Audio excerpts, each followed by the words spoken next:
Welcome दोस्तों। आज हम इंडस्ट्री एक्सपर्ट जो हमारे हैं सीए मौलिक भाई कोठारी, जिन्होंने कि मल्टीपल एमएनसी में मल्टीपल कंट्रीज में काम किया हुआ है, और सीए पीनल शाह, जिन्होंने कि एमएसएमई के साथ बहुत क्लोजली काम किया हुआ है।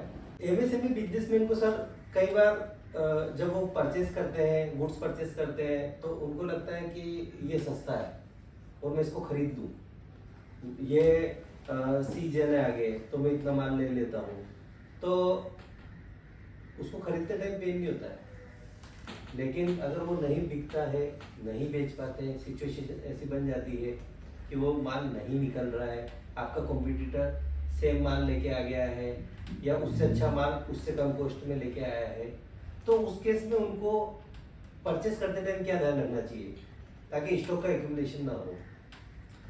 देखो, बिजनेसमैन है ना, वो एक पॉजिटिव एनर्जी से काम करता है, और जब माल खरीदने की सोचता है तब इसके दिमाग में एक होप होती है। यानी उसको लगता है कि ये सीजन अच्छा जाएगा, मैं माल बेच दूंगा, मैं जो भी माल खरीदूंगा वो बिक जाएगा। तो होप गेम पे वो माल जो खरीदना होता है उससे ज्यादा खरीदता है। That is one problem. Correct. Number 2, जो बेचने आया है आपको माल, वो आपसे अच्छा सेल्समैन है फंडामेंटली। दैट्स व्हाई वो आपके पास बैठा हुआ है, आपको माल बेचने आया हुआ है। तो वो अपने टारगेट अचीव करने के लिए आपको सस्ता है, अच्छा है, अच्छी सीजन है, नए डिजाइन है, ये चलेगा, वो भी अपना माल आपके सर पे ठोक देता है। तो अगर आप बजट बना के नहीं बैठे हो, अगर आप अपनी लिमिट्स बना के नहीं बैठे हो, और अपना पुराना माल वर्सेस नया माल का स्ट्रेटेजी बना के नहीं बैठे हो, तो वहां पे ये बिल्कुल ही पॉसिबल है कि आप ज्यादा माल खरीद लोगे और वो माल आपके बिजनेस में सड़ने वाला है, फंसने वाला है।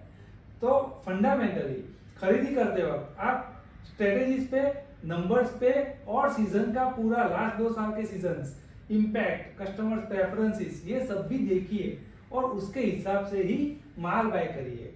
अगर आप स्टॉक आउट पे हो, मीन्स के आपके पास माल नहीं है और कस्टमर खाली हाथ वापस जा रहा है, तो उसका इम्पैक्ट है वो कम है।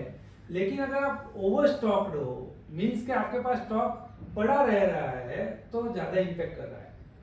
Fundamentally you have to make sure कि you buy only appropriate number of quantity. Sir, आपका एक्सपीरियंस तो इंटरनेशनल लेवल का रहा है, तो आपने भी इस टाइप के कई इंसिडेंट देखे होंगे, तो आपका ओपिनियन इस बारे में क्या कहता है? देखो, गुजराती में कहते हैं कस्टमर भगवान है, पर डेटा जो है ना वो भगवान की आवाज है। सर ने जो बोला वो सही है कि जो डेटा है वो क्या बोलता है।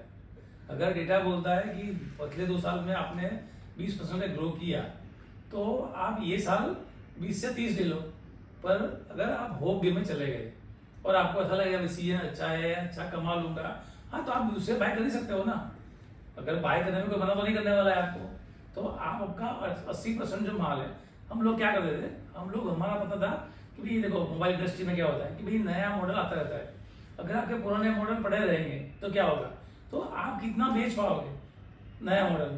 भाई आप ले लो 10 ले लो, 10 बेचो, 5-6 जल्दी बिक गए तो दूसरे 5-10 का ऑर्डर दे दो। मना तो करने वाला है ही नहीं कोई।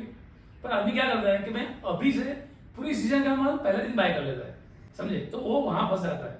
और जो स्मार्ट बायर है, जो स्मार्ट एमएससी है, इनको अपने नंबर्स टिप पे है, जो काम करना जानते हैं, उनको पता है रिलेशनशिप ऐसा रखे भाई के साथ में कि फोन किया और दूसरे दिन माल आ गया, तो आपको रिलेशनशिप मेंटेन करने पड़ेंगे। तो रिलेशनशिप मेंटेन करने की जो कॉस्ट है वो आपकी स्टॉक की वैल्यू से कम आएगी। तो इस हिसाब से मतलब जितना सादा सीधा धंधा करोगे उतना अच्छा धंधा ज्यादा करोगे।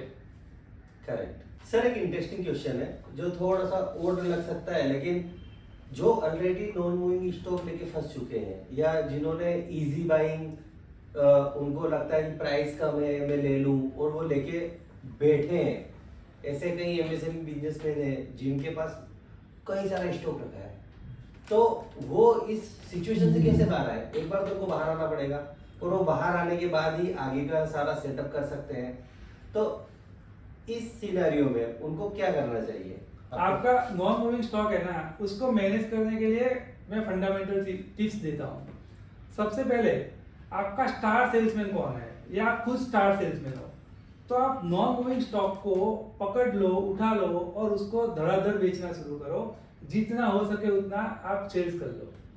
नंबर 2, आप नॉन मूविंग स्टॉक की एक लॉजिकल प्रोसेस बना दो कि अगर स्टॉक का 11 मंथ बढ़ना शुरू हो जाता है तो वो कौन सेल करेगा, उसके डिस्काउंट स्ट्रक्चर क्या होंगे और वो लिक्विडेट करने के लिए क्या क्या रास्ते हैं, और वो आप अपनी पूरी सेल्स टीम को ट्रेन कर दो। इससे क्या होगा, सब लोगों को पता होगा कि इसका निपटान कैसे करना है। और नंबर 3, आप नॉन मूविंग स्टॉक को सबसे प्रायोरिटी पे लाओ।